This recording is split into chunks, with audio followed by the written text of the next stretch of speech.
Olá, tudo bem com você? Seja bem-vinda ou bem-vindo a uma aula de matemática. Qual vai ser o tema desta aula? Função exponencial no primeiro ano do ensino médio. Meu nome é Alex Duarte. Então vamos começar com a definição. O que é uma função exponencial e por que ela tem esse nome? Vamos ler?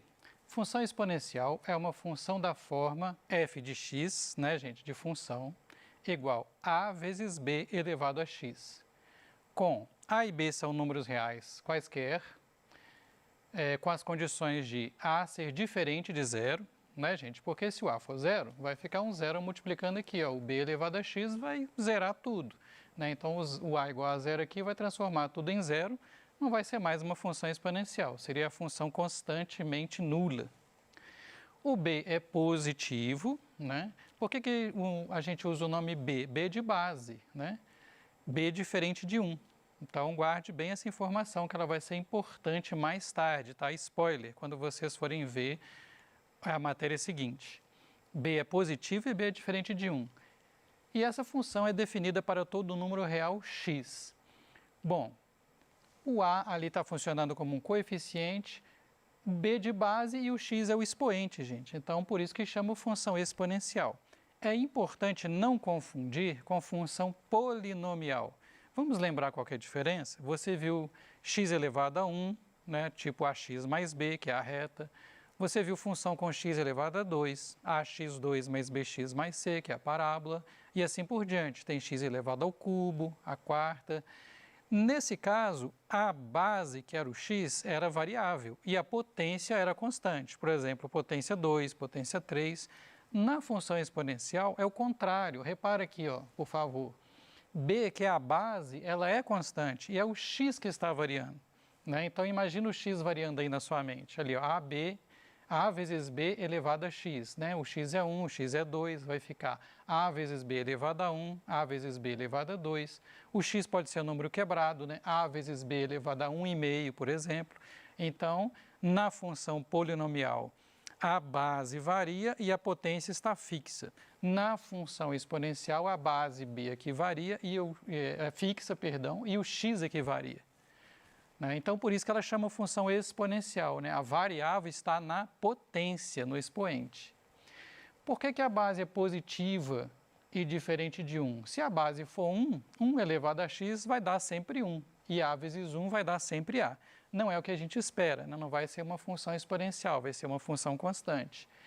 E por que a base é positiva? Não sei se você lembra do seguinte, pensa numa potência que seja um número inteiro, e vão pensar na base como sendo menos 1.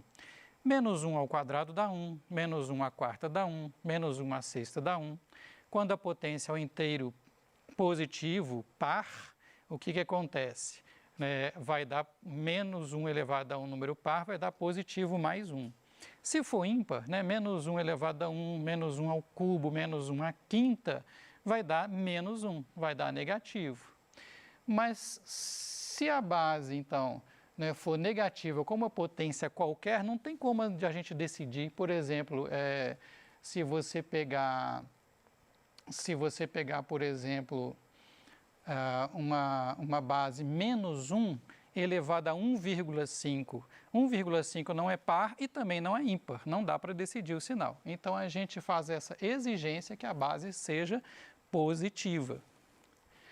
Então tá, definida para todo número real, x quer dizer que você pode pegar o x desde menos infinito até mais infinito. Não tem nenhum valor que você não possa substituir na função exponencial. Bom, a função exponencial tem uma correlação muito grande com a PG. O que é PG? PG significa o quê? Vamos lembrar? Progressão geométrica. É quando você escolhe uma constante e você vai multiplicando sempre pelo mesmo número. Por exemplo, pega o 3 e vai multiplicando sempre por 2. 3 é o termo inicial, o primeiro termo.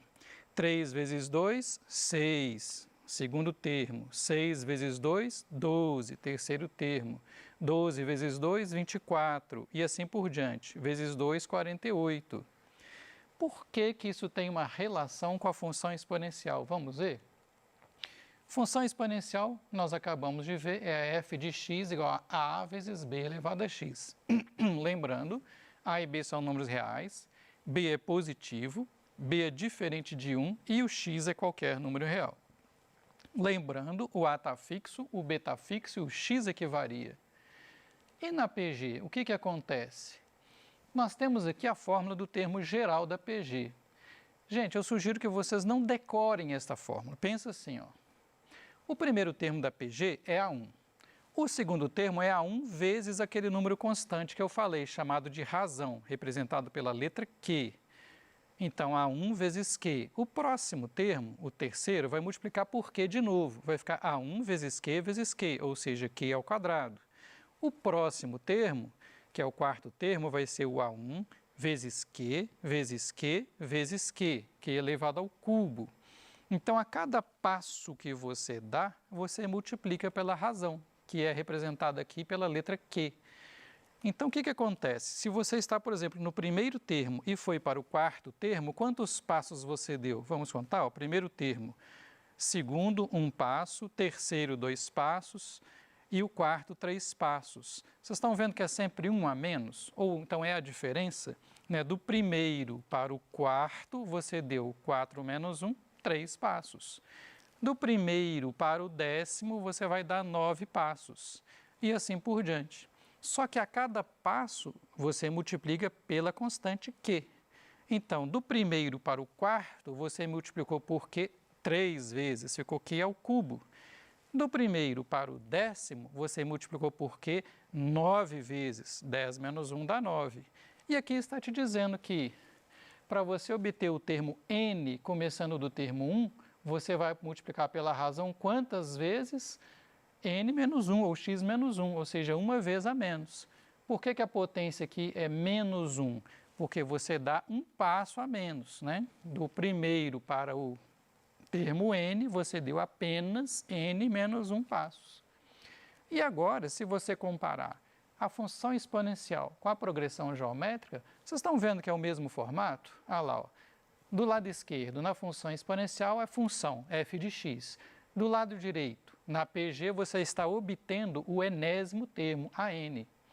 Quem é ele? Uma constante A1, que é o primeiro termo, que faz o mesmo papel da constante A aqui, ó, da função exponencial, vezes uma outra constante, que é a razão da progressão geométrica, de novo, simbolizada pela letra Q, que corresponde à nossa constante B aqui, ó, que está na base. Estão vendo aqui, ó, base expoente, base expoente. E aqui a variável x menos 1. A única diferença é que aqui é x e aqui é x menos 1. Tá? Um passo atrás, digamos assim. Mas vocês podem ver que o formato, né, da progressão geométrica, da fórmula do termo geral, é o formato da função exponencial. Então, se você pensa nesta fórmula da PG como uma função que te dá o enésimo termo em função do primeiro termo, o formato desta função aqui, desta fórmula, é o formato exponencial. Fez sentido para você? Resumindo, lembra que na função exponencial nós temos um coeficiente e uma base que são constantes, e o que varia está no expoente. Gente, pensa no nome, função exponencial. Por quê? Porque o expoente é que contém sua variável x. Então, está aqui, ó. Aquilo que eu falei para vocês, no f de x está sendo identificado com o AN. Né? Você está usando uma função para calcular o enésimo termo da sua progressão geométrica. O A1 faz o papel do A, da função exponencial, também estamos identificando esses dois. E o B elevado a x é o que está fazendo o papel do Q elevado a x menos 1, ok? O B é a base constante de um lado, o Q é a base constante do outro. O x é variável de um lado, o x menos 1 é variável do outro. Resumindo tudo, função exponencial está ligado com PG. A fórmula do termo geral da progressão geométrica é uma fórmula exponencial. E, finalmente, a última correspondência, né, que eu também já falei, o x está fazendo o papel do x menos 1. Perfeita correspondência, gente? Então, aqui, ó, cada elemento de K corresponde a um elemento de K certinho. Exemplo, uma obra de arte foi comprada por um investidor por R$ 8.000. O investidor espera uma valorização de 10% ao ano, num regime de juros compostos. Então, gente, o que acontece? Outra coisa que está relacionada à função exponencial é juros compostos. Vulgarmente, juros sobre juros. Por quê? Vamos ver? Juros compostos é conhecido como juros sobre juros, comentei agora, e o valor da porcentagem pode ser trabalhado em números decimais. Vamos explicar isso através da resolução do exemplo. Determine a lei de formação da função que fornece o valor V da obra de arte em reais em função do tempo T em anos, contado a partir do instante da compra dessa obra de arte. A primeira coisa que nós precisamos entender é isso aqui, ó. Começamos com o valor da obra de arte inicial, R$8.000. Os juros são 10% ao ano. Gente, mas 10%, você já viu aqui, né, no Se Liga na Educação mais de uma vez, que o que é porcentagem não é uma razão com denominador constante igual a 100. 10%, ó, fica ligado no português, 10% é 10 por 100. 10 por 100 vai dar 0,10 ou 0,1. Qual a vantagem de você representar isso na forma decimal em vez da forma de porcentagem? Porque se você for fazer isso aqui muitas vezes, né, em vez de fazer ano a ano o valor da obra de arte, ou seja, em vez de você fazer várias regras de 3, usando o decimal você consegue fazer muito mais rapidamente. E como que nós vamos fazer isso? Para elevar um valor em 10%, nós vamos multiplicar por 1,1. Neste raciocínio, o 1 que está antes da vírgula representa o 100%, né? 1 vezes o valor dá o próprio valor. E o vírgula 1 depois da vírgula, né, aqui, representa o aumento de 10%. Ou seja, multiplicar um valor por 1,1 equivale a você aumentá-lo em 10%. Da mesma maneira, se você quiser multiplicar um valor por 0,9, por exemplo, você está tirando 10% do valor. O quadro foi comprado em 2020, né? Estava lá no enunciado. Então, vamos ver, 2021 aumentou 10%. Então, como falamos, equivale a pegar 8.000, que é o valor inicial, e multiplicar por 1,1. Um ano depois. Mas aí no próximo aumento, o que vai acontecer? Você vai multiplicar por 1,1 de novo. Então, você tinha 8.000 vezes 1,1, agora vezes 1,1 de novo. Então, repararam que aumentou 10% duas vezes. E depois? Você pode simplificar isso assim, 8.000 vezes 1,1 ao quadrado. Lembra que a mesma coisa acontece na progressão geométrica? Né? Se você deu 2 passos a partir do início, você multiplicou ao quadrado. E depois? 8.000 vezes 1,1 ao quadrado vezes 1,1 novamente. Ou seja, vai ficar 8.000 vezes 1,1 ao cubo. E depois? 8.000 vezes 1,1 ao cubo vezes 1,1 novamente. Ou seja, 8.000 vezes 1,1 à quarta. Agora, provavelmente vocês perceberam que é muito mais fácil você usar esta notação decimal do que você fazer uma regra de 3 de cada vez. Porque já imaginou você pensar no preço desse quadro daqui a 40 anos? Você teria que fazer 40 regras de 3. Em vez disso, é muito mais fácil você pegar o seu valor e multiplicar por 1,1 elevado a 40. É muito mais rápido. Então, tá aí, ó, a lei de formação é a seguinte, ó. Em função do tempo t em anos, vai ser essa função aqui, 8.000 vezes 1,1 elevado a t. Pensa aí, por favor, ó, quando o t for 0, 1,1 elevado a 0 aqui dá 1. Então, vai ficar 8.000 vezes 1. No instante 0 vai ser 8.000, que é o valor original do quadro. Depois de um ano, 8.000 vezes 1,1 elevado a 1. Depois de 2 anos, 8.000 vezes 1,1 elevado a 2. Depois de 3 anos, 8.000 vezes 1,1 elevado a 3.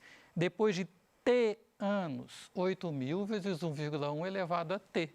Então, esta representação resume o raciocínio de uma maneira fácil, de uma maneira simples. Bom, então, com isso nós respondemos a questão. 6 anos após a compra, qual será o valor da obra? Bom, vamos usar a função, né, que é o raciocínio que nós acabamos de montar, 8.000 vezes 1,1 elevado a t, onde t é o tempo. E aí eu afirmo que o V de 6 vai dar isso aqui, 8.000 vezes 1,771561. Nossa, Alex, mas de onde veio esse número? Você não quer 6 anos depois do início? Então, o que a gente fez foi, estava escondido aqui, ó, o V de 6, nós substituímos o T pelo tempo 6. Só que 1,1 elevado a 6, ou seja, 1,1 multiplicado por ele mesmo 6 vezes, vai dar exatamente 1,771561.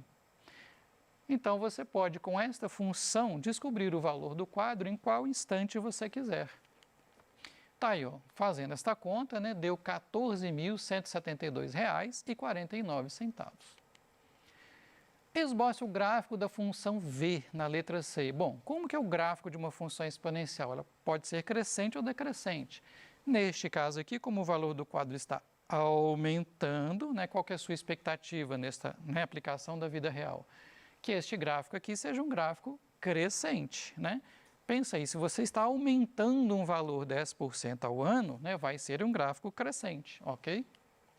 Está aqui o desenho desse gráfico. Começou em 8.000 o valor do quadro e foi só crescendo. Tá? Não chame isso de parábola, tá, gente? Essa aqui é a função exponencial. Esta curva aqui não é uma parábola. Na verdade, ela cresce mais rápido que uma parábola. Então, está aqui o gráfico do nosso exemplo, né? Começa em 8.000, o valor inicial do quadro, e vai só subindo. Aqui no eixo X nós temos o tempo em anos, e no eixo Y nós temos o valor do quadro em reais. E, observando o esboço gráfico da função v, determine quanto tempo levará para que o valor da obra de arte duplique de valor. Como que a gente faria isso? Bom, se ela vale 8.000, na hora que duplicar, vai estar aqui, ó, 16.000. Está vendo a bolinha no 16.000? Então, eu quero saber qual é o tempo correspondente. Então, eu pego esse ponto 16.000 na horizontal, eu vou até o gráfico da função. Na hora que esbarrar no gráfico, marquei lá, ó, a bolinha, beleza? Aí eu desço na vertical e olho lá o tempo t. Né? Então, esse tempo aqui, que está entre 6, né, e 8 anos, 7 e pouco, né, é o valor que a gente está procurando. Você não tem condições ainda, né, de achar este valor numérico, ok? Então, dando agora o spoiler, né, você vai aprender como é que faz o contrário da função exponencial, que é a função logarítmica, ou logaritmo. Um outro exemplo para a gente terminar é a cultura de bactérias, que começa com 10 bactérias às 14 horas e a cada 3 minutos a quantidade de bactérias duplica. Eu fiz aqui uma tabela para mostrar para vocês com o seguinte raciocínio. 10 bactérias às 14 horas, a cada 3 minutos duplica, e T eu vou chamar o tempo após as 14 horas. Então, aqui, ó, 14, o tempo é 0, 10 bactérias. 3 minutos depois, às 14h03, 10 vezes 2. 3 minutos depois, às 14h06, né, 20 vezes 2. Depois, 40 vezes 2, 80 vezes 2 e assim por diante. Pela tabela, a gente vê que às 14h15, ou seja, no tempo t, 15 minutos depois, nós teremos 320 bactérias. Agora, outra maneira de pensar isso aqui, né, é a seguinte maneira. É você pensar, então, na seguinte relação. Você está indo de 3 em 3 minutos, ok? Se você quiser saber a cada minuto, né, quanto que multiplica aí a razão das bactérias, olha só, é raiz cúbica de 2. Por quê? Raiz cúbica de 2 vezes raiz cúbica de 2 vezes raiz cúbica de 2 3 vezes, vai dar raiz cúbica de 2 ao cubo, que é 2. Em outras palavras, se duplica a cada, né, 3 minutos, a cada minuto fica multiplicado por raiz cúbica de 2. E quando que haverá 20.971.520 bactérias? É essa relação aqui, ó, 10 que é o inicial, 2 que é o multiplicador, o tempo dividido por 3, né, porque a cada 3 minutos. Igualar isso aqui a 20.971.520. O 10 passa dividindo, corta 0 com 0, ficou 2 elevado a t sobre 3 igual a 2.097.152. Só que este número é 2 elevado a 21. Para estes dois coincidirem, o t sobre 3 tem que ser 21. Então, o t é 63 minutos. Né? Então, você pegando, né, 63 minutos assim, ó, 60 minutos mais 1 minuto, 1 hora e 3 minutos. O que aconteceu? Às 15 horas e 3 minutos, que vai ser essa quantidade de bactérias. E agora, para a gente terminar, né, tem um desafio final, que é o seguinte, né, que seria essa pergunta aqui. Quando haverá 30 milhões de bactérias? Bom, Só que temos um problema, né? 30 milhões, na hora que você fizer o mesmo processo, passar o 10 dividindo, vai dar 3 milhões. 2 elevado a t sobre 3 igual a 3 milhões. E agora? 3 milhões não é potência de 2. Então, o que aconteceu? Não vai dar um valor exato, né? Não vai dar assim, não vai dar assim 15 minutos, 20 minutos. Novamente, você vai aprender a fazer isso depois, ok? Muito obrigado e até a próxima aula.